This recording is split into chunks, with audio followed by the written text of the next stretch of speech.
Hey everyone, welcome to the video. Let's go over the 7-game NBA slate for today on Draftkings. But before we continue, as always, if you guys could just leave a like, and if you're new to the channel, please hit that subscribe button. Really helps me out. Really appreciate it. You can also follow me on Twitter at Pennell16.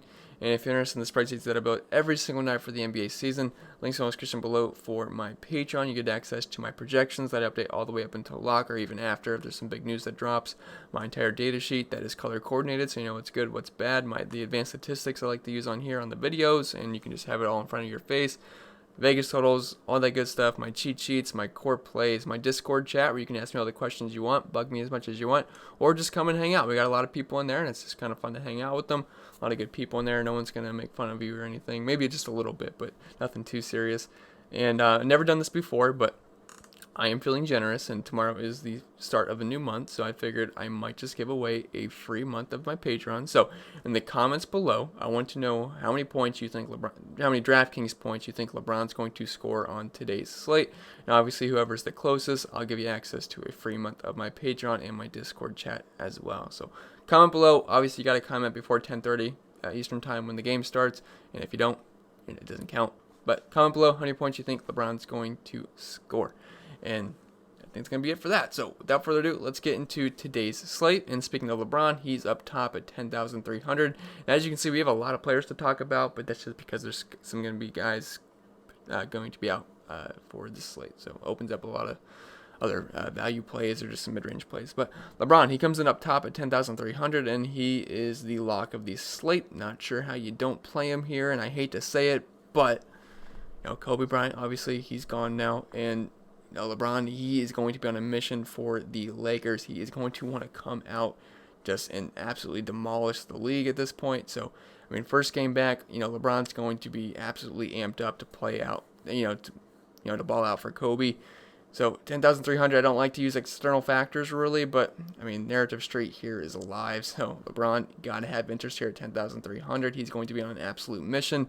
And also, Anthony Davis is questionable. So, if Anthony Davis happens to miss this game, LeBron's at like nearly 1.7 points per minute with a near 37% usage rate, so you'd have to have interest. Even if Anthony Davis is in, he is still my lock of the slate. I just don't see how we don't play him here, and it's a fantastic matchup versus Portland. They absolutely struggle versus point guards, whatever you want to call LeBron. I mean, I really don't care about matchups when it comes to LeBron, but they do rank 25th versus point guards, 18th versus small forwards, whatever you want to call the guy. Portland's still a bottom 10 defense in the NBA.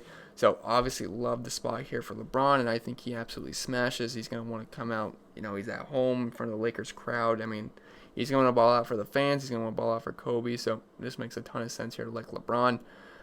Damian Lillard in the same game. Now, the Lakers are a good defensive team. If we head over to the DVP chart, they're all the way down here at second best. But they also rank 17th versus point guard, so that's actually been one of their weak spots. They're great versus big men, so I don't really have interest in us on Whiteside. But versus small forwards and up, like shooting guards, point guards, they do struggle a little bit, but they struggle the most with point guards. And is there really anybody in the league that's as hot as Damian Lillard is right now? I think he's had at least 60 points in the past 5 games, absolutely balling out. I keep telling myself, I'm not going to play Damian Lillard. He's going to cool down eventually, and he's just too expensive. But he just keeps absolutely murdering. So, at some point, he's going to cool down. But as of right now, he is on absolute fire, and, he's going to play all the minutes he can handle. His price actually came down a little bit. He's below 10K, and he's just been on fire, man. Sometimes you just got to ride the hot hand. On the season, he's at 1.32 points per minute. He's got a 29.9% usage rate. And also, Carmelo's going to be out for this game. And with Carmelo out, we can boost his point per minute rate to 1.38. And he's got a 30.9% usage rate. So he gets a little bit of boost there with Carmelo out. So, Carmelo, Damian Lillard, he's not a must on this slate. But if you want to run back LeBron with Damian Lillard, I totally get it. Now, they are very expensive, but we have a ton of value on this slate to get it done. So you can definitely fit in 2 of these big guys right here. So Damian Lillard's certainly on my radar. And Anthony Davis, he's listed as questionable, and he's not had some very good games recently. But if he's good to go and he's going to get 35 minutes, which I got him for 34 right now, but he's got upside more, you got to like him here versus Portland. Portland's one of the worst defensive teams in the NBA. And obviously, these Lakers, I think the Lakers are going to come out really strong here. And, the narrative's just too strong. I think they come out and smash Portland. I don't think they're going to absolutely murder them. I'm hoping Portland keeps it close so we can get a full game out of LeBron and Anthony Davis. But I do think the Lakers probably win by double digits when it's all said and done. I don't know the Vegas line on here. I had the over-under on the Vegas tab, I believe, but I don't think I have a line yet, but it might be close to double. I think I have the implied team total, so I could just do some quick math here. Yeah, 110. So they're 12-point favorites actually. So yeah, I guess Vegas would agree with that. But anyway, we were talking about Anthony Davis. Yeah, versus Portland. If you look at their numbers, they're 25th versus power forwards and 24th versus center. So they really struggle down low. And really, they just struggle in all aspects on defense. And on the season, he's at 1.45 points per minute, 29.6% usage rate. You'd have to have interest. Now, I do prefer LeBron, but Anthony Davis is still fine, below 10K. Pascal Siakam, not a lot of interest here, but it's a really good matchup versus Detroit. If we head over to the DVP chart, they rank 23rd versus power forwards and 20th versus centers. So, it's a pretty good spot here for Pascal Siakam, top 10 matchup. And if we head over to his season rates, he's at 1.2 points per minute, near 30% usage rate. He's going to play probably about 35 minutes. I think Pascal Siakam's fine. He's not going to grade out as like an elite point per dollar option play by any means, but I think he's fine. If you happen to have 8,200 left for some reason in your lineup, you can plug him in. I don't have a problem with that. Drew Holiday, he finds himself in one of the better, if not one of, probably the best game of the entire night. We don't have all the totals yet, but we have a 241.5 point total over under here with a 123 implied team total, which should probably be the highest on the slate. And we have a pretty elite game environment here. As you can see, New Orleans is second in pace of play, and Memphis is 8th. So both teams are top 8 in pace of play. And if we just look at the average pace here, it's going to be by far the highest out of all the teams here. So definitely want exposure to this game. A lot of fantasy points are going to be scored, and a lot of real life points are going to be scored. So you certainly want exposure to it. And I believe it was the last game, Drew Holiday went absolutely nuts. And this is an elite spot versus Memphis, one of the worst defensive teams in the NBA. And they also rank 18th versus point guards, 26th versus shooting guards. So this matchup's elite. And if we look at his numbers on the season, 1.13 points per minute with a 25.5% usage rate. Certainly have interest in Drew Holiday. I think he's a very solid option in GPPs. Probably won't get there in cash games because of the price tag, but I still think Drew Holiday is a pretty solid option. Now, Zion Williamson, 7K. So this is a bit of a risky play because his minutes he's not going to play like 30 plus minutes or anything. I got him projected for 28 here, which I think it's a fair assumption.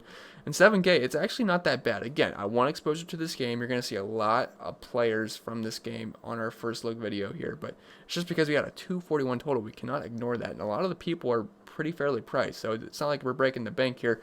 Most expensive guy I got listed is Drew Holiday, so it's only going to go cheaper from there. So elite game environment, got to have interest. And Zion on the season, he's not playing a lot of minutes. He's only averaging 24 minutes per game.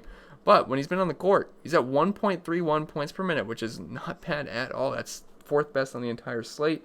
And he's got a 26.6% usage rate. So I think he's fine. I think he's a really strong GPP play. Not sure if I'll get there in cash games as of right now. Again, I don't know how roster construction is going to look like, so it's really hard for me to say that. But Zion, I think he's certainly a target in GPPs because if he can crack close to 30 minutes at 1.31 points per minute, you're pretty much saying he's going to get over 30 points at 7K, and it's an elite matchup, and he can get hot. So Zion certainly on my GPP radar. And in the same game, again, guys, I want exposure to this game. Ja Morant here, I got him for about 32 minutes, and on the season, he is at 1.15 points per minute. But Jaren Jackson is going to be out for this game, so we can give boost to the entire lineup on Houston on Memphis. So Ja Morant, he's at 1.14 points per minute, which really actually doesn't do anything. It actually drops by 0.01, but really not going to put too much stock into that. And he's at a 28% usage rate. So he really doesn't see too much of a difference with Jaren Jackson off the court besides a usage rate bump. But obviously it's going to help. I mean, it's not going to do any harm with Jaren Jackson being off the court. It can only help him, really. And this is an elite spot versus New Orleans. Nice pace-up spot. And New Orleans ranks dead last, 30th versus point guards, so you got to have interest in Ja Morant here. And a full game stack here is totally viable because the most expensive guy I have interest in this game, and I believe he might be the most expensive guy in this game, is Drew Holiday. I have to double check that, but off the top of my head, I don't know who would really be more expensive than Drew Holiday because I know Brandon Ingram's 7,400. So I think that's as expensive as it gets. So you can certainly do a full game stack. Now, I do want to get LeBron in, so you might have to sacrifice one of these guys, but full game stack's definitely in order with a 241.5 point total.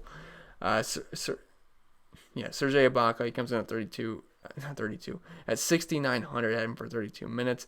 And with Marcus Gasol being out, obviously he's going to see a boost, and they actually dropped his price a little bit, and it's a good matchup versus Detroit. We kind of already touched that when we talked about Pascal Siakam. They rank 20th versus center, so it's a pretty good spot for Serge Ibaka. And if you look at his numbers on the season, he's at 1.13 points per minute with a 24.3% usage rate. Numbers really don't change too much with Marc Gasol being off the court, but his minutes definitely get an increase. He's only averaging 26 minutes per game. I got him for over 30 here, so I think he could certainly get 40 points versus Detroit. And then you're going to see a bunch of Thunder players here because they're pretty much all priced the same, but they're in a pretty good spot. So, or I guess I thought they might be in a row, but they're pretty close to each other, but they're not exactly in a row. But anyway, Chris Paul, he comes in at 6,800, and this is a pretty good spot here versus Phoenix. It's a little bit of a pace-up spot. They're 19th in pace of play, while Phoenix is 10th, so I always like getting guys in pace-up spots. And Chris Paul just seems a little bit too cheap here at 6,800 on the season. He's averaging over 30 minutes per game, 1.15 points per minute. The usage rate's not that high at 22%, but yeah, he's going to be fine. He's shown 50-point upside multiple times this season, and if you look at Phoenix versus point guards, they rank 20th versus the position. So top 10 matchup for Chris Paul. I think he's a fine mid-range play. Not going out of my way to play Chris Paul, but I certainly think he's a pretty good option. Kristaps Porzingis at 6,800, so he's not going to play huge minutes. But the big thing here is that Luka is going to be off the court because he's dealing with, I believe, the ankle injury, so he's been ruled out. And I believe he also got ruled out on Saturday as well. But with Luka off the court, Porzingis is at 1.38 points per minute. That is very, very good. That jumps. So on the season, just in general, he's at 1.17. That jumps all the way up to 1.38. And his usage rate goes from 25% to 28.6%. So you'd have to have interest in Kristaps here. And it's also a pretty solid matchup versus Houston. I mean, it's a nice pace-up spot. They're 19th in pace of play, and Houston is 3rd in pace of play, and Houston's one of the worst defensive teams in the NBA. They rank 5th worst overall, and they rank 28th versus power forwards, 13th versus center. So they're actually okay versus big men, but they do rank 28th versus power forwards, and they're just pretty much bad in all aspects on defense. So Kristaps Porzingis certainly on my radar, especially with Luka Doncic off the court. SGA, pretty much the same play as Chris Paul. I say that pretty much every single time. Now, he's not better on a point per minute basis, but the thing is he averages 35 minutes per game, so he's averaging over 4 minutes per game than Chris Paul, but he's only at 0.99 points per minute, so it kind of averages out a little bit. 24% usage rate, he's fine. Again, it's a good matchup versus Phoenix. I don't want to repeat myself too much. Pretty much the same exact thing I said about Chris Paul. He's pretty much the same play. And same thing with Dennis Schroeder. It's Schroeder, right? I'm pretty sure it's Schroeder. Sometimes I hear Schroeder, sometimes I hear Schroeder, but I know he's got the accent mark. I just removed it just to make my life easier so things would match up in the columns. But Dennis Schroeder here, he comes in at 6,600. And again, pretty much the same exact thing I said about Chris Paul and SGA, so I'm not going to repeat myself. But if you look at his numbers, he's at 1.01 points per minute. He's got a 27% usage rate coming off the bench. He's a fine play. It's pretty much the same play as SGA and Chris Paul, and they're pretty much the same price. But Schroeder is the cheapest of them, and he's averaging 31 minutes per game. So he's fine. CJ McCollum, I have him listed here just because Carmelo's out at 6,400. That's just a little bit too cheap for a guy like CJ. With Melo off the court, his numbers really don't change too much. So if we look at his numbers just in general, he's at 35 minutes per game, 1 point per minute, 25.7% usage rate. If you take Melo off the court, he's at 1.01 points per minute, so it goes up by what, 0.01?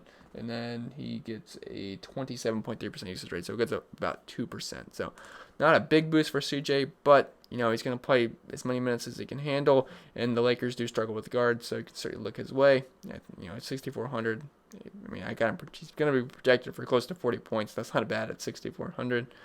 Jonas Valanciunas, the ultimate GPP play. I say that pretty much every single time I have him listed, but that's just because his minutes are absolutely sporadic. I got him projected for close to 30 here, which I think is I think that's a safe bet considering Jaren Jackson's going to be out the court, so that just opens up some more minutes and usage. On the season, he's only averaging 25 minutes per game, but that fluctuates a little bit, and he's at 1.28 points per minute. The guy's very up or down, but he's shown 60-point upside, and he also has like a 15.4. That's just the kind of guy he is. But with Jaren Jackson off the court, I think that solidifies his minutes at least a little bit. And if you take Jaren Jackson off the court, Jonas Valanciunas is at 1.33 points per minute, so he gets a nice little boost there, and he's at a 23.8% usage rate. Elite matchup versus New Orleans. They struggle in all aspects on defense. It's going to be a fast-paced game. 241.5 point over-under. Certainly want exposure to this game, so Valanciunas certainly on my radar. And then Gallinari. Pretty much the same thing I said about Chris Paul, SGA, and Schroeder. Now, they don't play the same position, but Phoenix, it's just going to be a fast-paced game. Gallinari is the kind of guy that would be better suited for fast-paced games because we know the guy's going to chuck a bunch of threes, and he's pretty good at making threes. So Gallinari is certainly on my radar on the season. He's at 1.05 points per minute with a 24% usage rate, averaging about 30 minutes per game. He's fine at 6,200, and I also like that he's the cheapest of the bunch too, so you could certainly look his way. Jared Allen, 20. I keep looking at the minutes. 6,100. It's an okay spot here versus Chicago. I'm sorry, not an okay spot. It's a great spot for Chicago. I was thinking it said Milwaukee for a second. A great spot versus Chicago. That's why I have him listed down. Now the guy is very up or down. He's kind of like Valanciunas. He can show He can show you these 60-point games that he flashes every once in a while. And he also has these really low floor games. But Chicago, literally the best matchup you can ask for.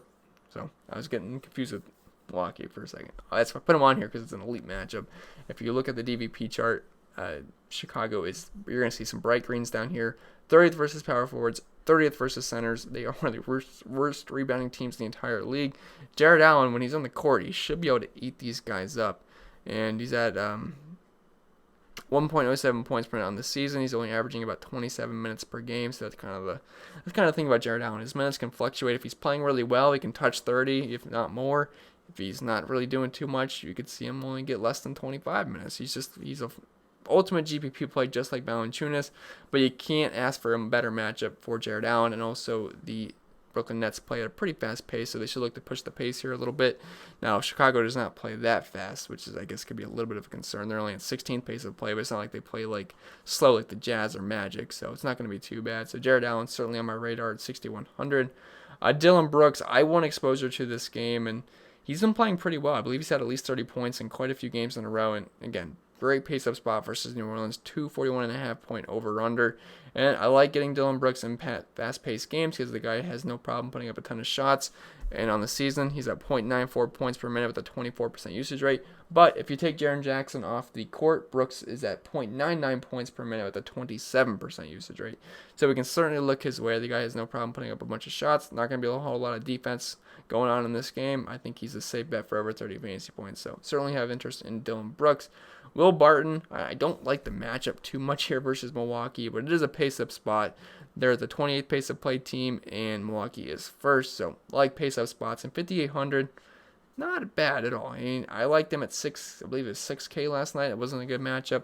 But Will Barton at 5,800, that's just a little bit too cheap for a guy that's Gary Harris is questionable, and Jamal Murray's going to be out, so he's going to play 30-plus minutes, and on the season, he's about point-per-minute guy. 0.96 points per minute with a 19% usage rate, averaging 33 minutes per game. And again, if Gary Harris is out, that only gives him even more of a boost. So you can certainly look his way. Milwaukee, pretty good defensive team, but if we put up, they do rank 6th versus shooting guards, 7th versus small forwards, 16th versus point guards. So their one weak spot is point guards, but overall, pretty solid defense. But I do like the pace-up spot. And if Giannis is out, that's going to take a hit to their defense in general. So that'd also be a pretty big boost for Will Barton.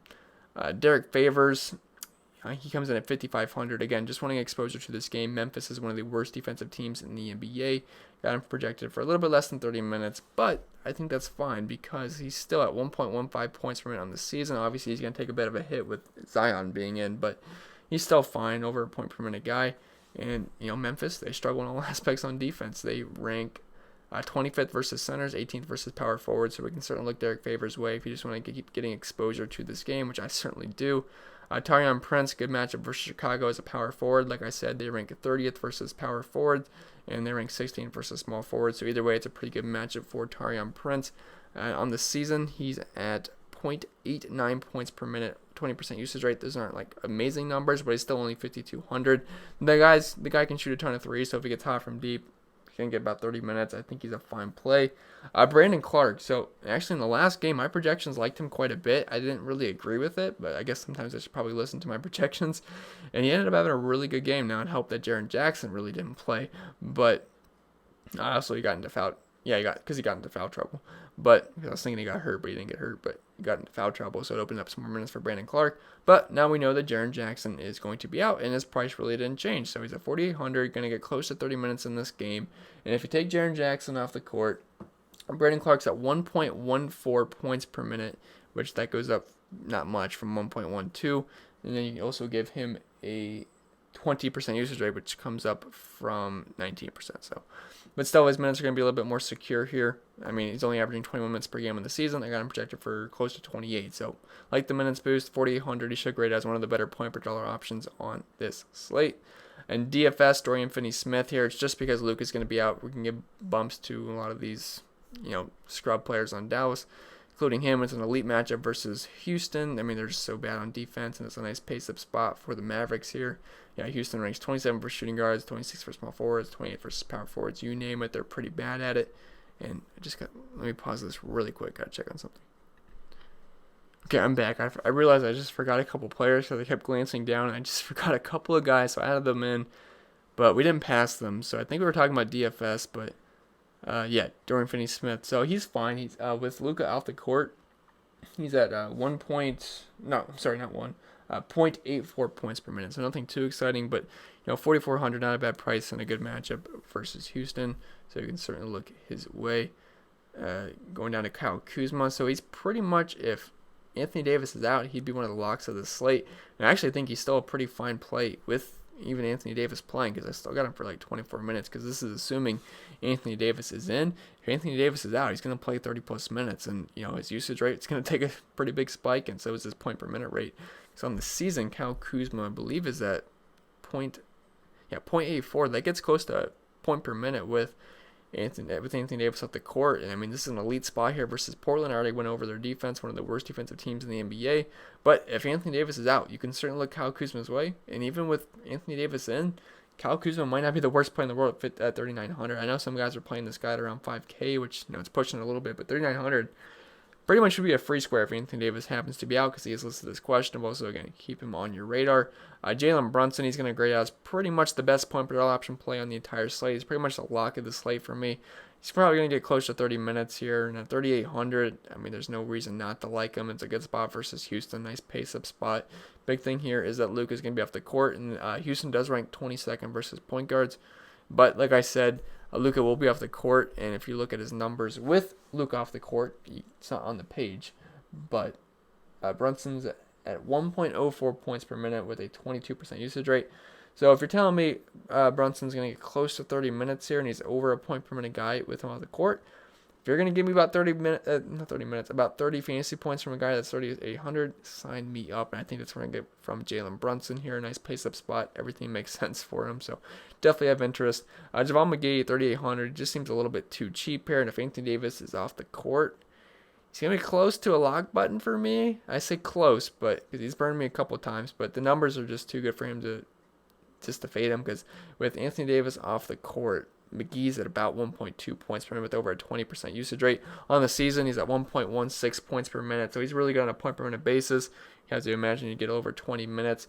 Certainly be on your radar. In Portland, they really struggle versus big men. If you take a look at their numbers, they rank 24th versus centers. So McGee, potentially one of the locks of the slate. If Anthony Davis happens to be out, you could look at locking in LeBron, Kyle Kuzma, JaVale McGee, if Anthony Davis happens to be out. And even if Anthony Davis is in, they're just fine secondary options because of their price tags and the matchup. And then we have Kyle Anderson. He was one of the guys I just added a couple of minutes ago, but he comes in at 3,800. He should see about 25 minutes here, and Jaren Jackson's gonna be off the court, so it's just a boost all around to all the secondary pieces on Memphis. If you look at his numbers on the season, 0.88 points per minute, which is not terrible. That goes up a little bit with Jaren Jackson off the court. Again, elite spot here versus New Orleans, one of the worst defensive teams in the NBA. One of the best matchups you can ask for. So Kyle Anderson, certainly on my radar. A lot of these cheap Memphis guys are on my radar. JJ Barea, he comes in at 3,600. So he's actually at like 1.2 or 1.3 points per minute with Luke off the court. Now, it's not as big of a sample size, but he's been pretty darn good with him off the court. Now, I don't have him projected for many minutes. I think he gets less than 20. 16 might be a little bit low. I'd say you could probably get anywhere from 16 to 20 minutes out of Barea. But, it's an elite spot versus Houston. If you just look at his normal numbers on the season, is at 1.12 points per minute, which is not that bad. 25% usage rate. Obviously, he's going to get a boost with Luka off the court, like I just mentioned a little bit ago. Great spot. You can certainly look his way. The minutes aren't going to be as secure, but he's also a little bit cheaper than Brunson. Now, I'd much rather play Brunson. I think he's a lot safer. At only 200 more, and you get a lot more minutes guaranteed out of Brunson. But you can certainly look JJ Barea's way. And then Solomon Hill, he comes in at the bare minimum at 3K, and he should get over 25 minutes here. On the season, he's at 0.78 points per minute.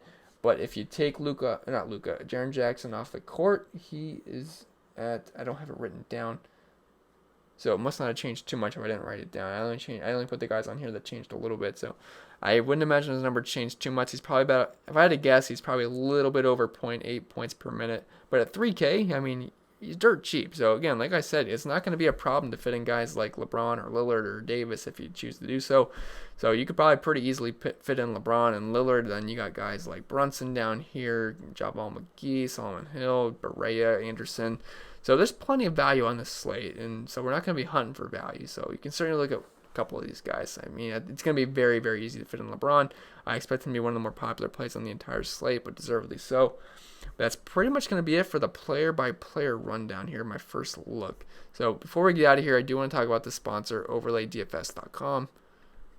So again, guys, if you've been watching my videos, you know what I'm about to say, but if you're new to the channel or just this is your first time watching, this is OverlayDFS.com. It's a really new, fun website. You can play DFS on it. It's a more casual environment. There's no sharks here. There's no guys like Chipotle hunting down your money. There's no salary cap restrictions. It's as simple as it's about to sound here. It's a pick 'em website. You pick whoever you think is going to score the most fantasy points. This was from a couple nights ago. Just pulling up a screenshot. But if you thought Chris Middleton was going to outscore Eric Bledsoe, this is when Chris Middleton went absolutely nuts. You picked Chris Middleton. If you thought Beal was going to outscore Kemba Walker, you pick Bradley Beal. It's as simple as that. And if they happen to outscore the other guy, you win the matchup. And if you win if you place in the top 10% of your contest, you win 9 extra money. So for example, this is a $22 double deuce contest, and I happened to place in this contest. I finished 5th. And so I got to not double my money, to 9x my money. So $22, that would equal out to $180. Pretty nice prize structure. And if you happen to go 12-0 on your picks, it hasn't happened in a while, so the jackpot is rising. I believe it's probably over 8K as of right now. If it was 7,900 last night, so it's probably going to be 8K today. So if you go 12-0 on your picks, you can take home over $8,000 right into your bank account. And the guys pay out quick. They're a legit website, and I'm not talking about they pay out to your balance quick, or like your account balance quick. They pay out to your bank account quick. Like I've withdrawed at 12:30 in the morning, or like 1:30 in the morning the night after a slate. Sometimes the money was in my bank account. Like I transferred it from PayPal into my bank account by 3 a.m. So they pay you out quick, much quicker than DraftKings. So if you want to check it out, it's OverlayDFS.com. I have a lot of fun playing over there. I would not recommend it to you guys if I didn't play there myself. And they also have a slump buster challenge where if you happen to lose not 20 days in a row, just 20 days, not like every single day in a row, but if you happen to lose 20 days. So say you played 1 day a week for 20 weeks in a row and you happen to lose every single day, they will refund every single dollar that you deposited, and they will just completely refund your money. So they're basically daring you guys to lose 20 days in a row. So check it out, guys. OverlayDFS.com. Very fun website. You can, if you want help on who to pick in each matchup, you can use my projections that I use every single night. That's what I use to make my picks, and I've had a lot of success over at OverlayDFS.com. So if you want my projections, check them out. Help you out over here. You can use this to supplement your DraftKings as well, just to get some extra spice into your DFS life.